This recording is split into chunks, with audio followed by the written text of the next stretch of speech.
Good afternoon, YouTube. As you can see, we're having a wonderful day here in New Zealand. It's quite good actually, because the rain will wash off all the pollen that we've had come down on everything. So that will save me doing that, and it will refresh the plants and wash them all off, so that's good. So as you can see, Mr. Bud's tired out. Fire's on. Miss Penny's on the biggest bed of all, the smallest dog, and Ruby's down there. Anyway, I thought I'd do this video and do some updates on the terrariums. I haven't done them for a little while, and I think they're looking particularly nice. Ooh, what's the matter with the focus? Particularly nice at the moment. So here we go. So here we are. This is the first one I made.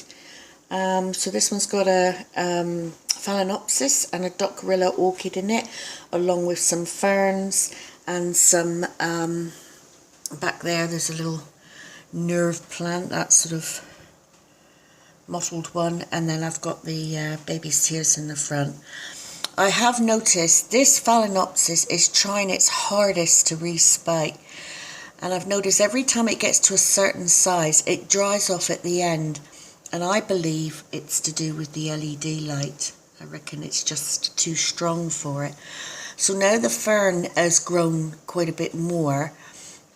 It's casting a shadow or a shade over that spike. So I'm hoping it's finally going to come in to respike.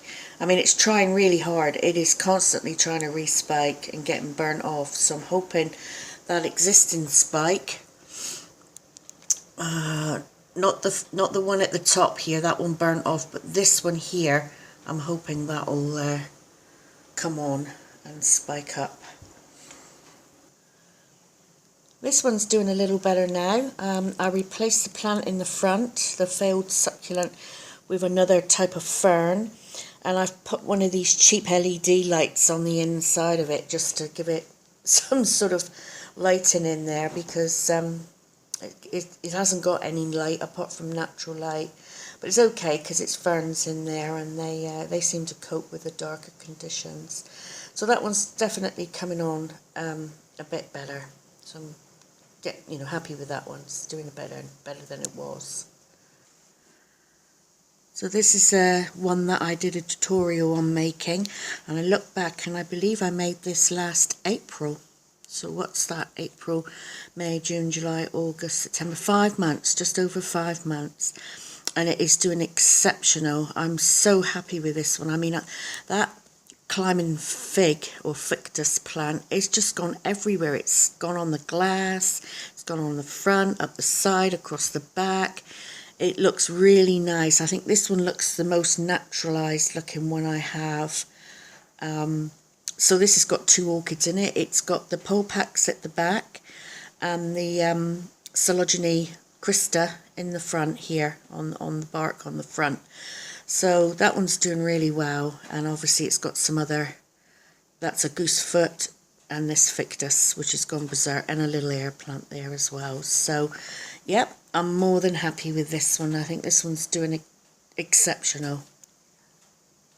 So this last one, enclosed one anyway, this one's coming on a trait. I mean, this one's done exceptionally well in the last couple of weeks. Just move this a bit forward, that's better.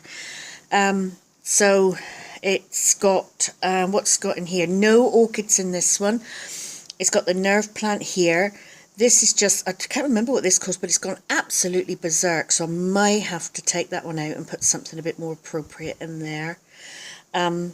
This plant's coming down now. I clipped it down and it's gradually trailing down. Can't remember what that's called. I do have the little Nepenthes, not Nepenthes, what are they called?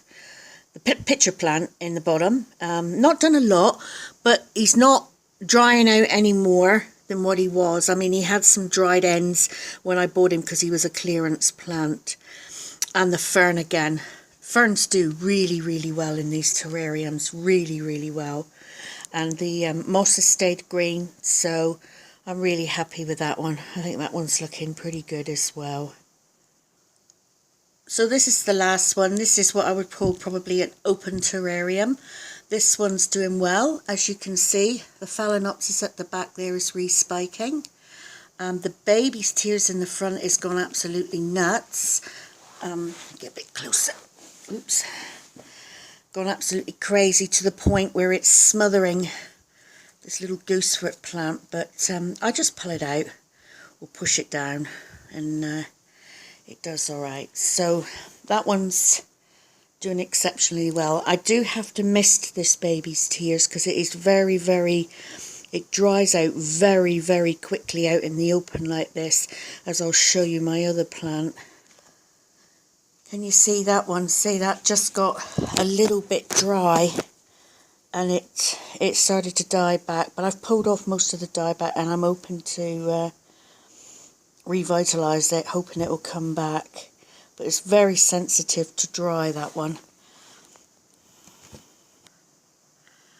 Quick look at the orchids. I counted this morning, I've got 6 spikes coming on them. Hopefully I'll get more, because don't forget it's just turning spring here. So humidity's good.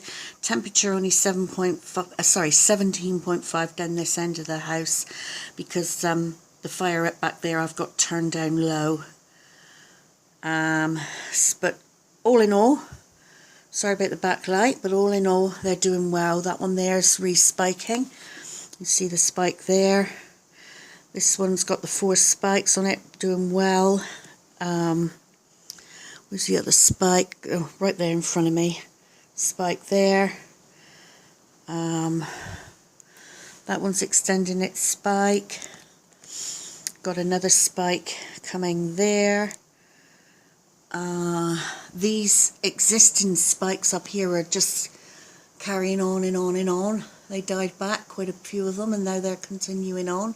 So I'm going to let that happen, along with that one there as well. We're just continuing on. And the latest purchase is still, it's got an extra one opening now. It's quite nice with they're facing either side like that. And I've got all those other buds and branches to open, so I'm really, really pleased with those. So all in all, everything's looking all right. The outside orchid house has all been sorted out. I did that quick video when we finished it on Saturday, but I've rearranged a few things now. But yeah, I'll do a video on that when I go out there, when it's not pouring with rain. Anyway, thank you for watching. Please subscribe, like or dislike, and I'll catch you later. Bye for now.